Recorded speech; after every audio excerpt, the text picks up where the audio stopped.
You mentioned something like there are 160 points of failure in the hiring process, and you guys actually Mm. went through the work of mapping out what all of those points of failure are. Can you give me a little bit more insight on that? Yeah, so I actually did this piece of work when I was on a sabbatical before I joined Pax8, and then I built the ideal process, and this was really born out of and I cut my teeth in agency, so I felt the pain of losing a 15 or 40,000 pound fee when something went wrong. And I during my sabbatical, I was working for a whale conservation charity, and we were looking at how hard volunteers would work for nothing, for no payment at all.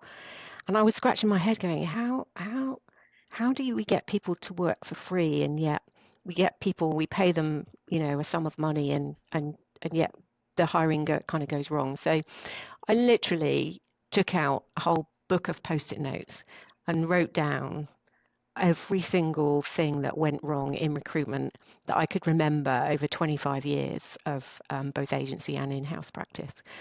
And I looked at them all on the wall, and it was, oh my goodness.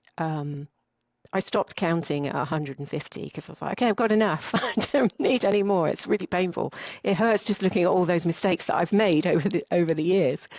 And then I grouped them, and that's where our kind of process arch came from. The things that went wrong.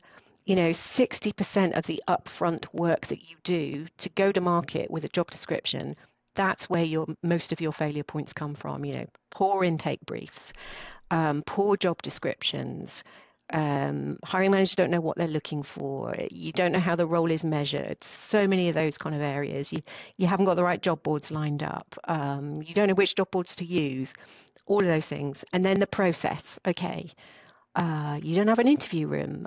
You haven't got an ATS to support where people are in the process. All of that. So literally mapped that whole thing out and grouped them.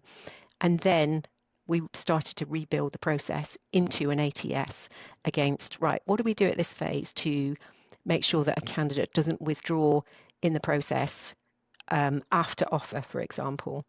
And it was all on how do we bring them to the point of white heat? How do we take the pain early and qualify them out where they're not meeting the criteria? What templates do we use? What do we send them at applicant stage? What do we send them before interview? What do we say to them in the interview? How many interviews do we do? All of that kind of stuff was mapped to the nth degree and then built into the applicant tracking system. And that's how we came up with what we do today.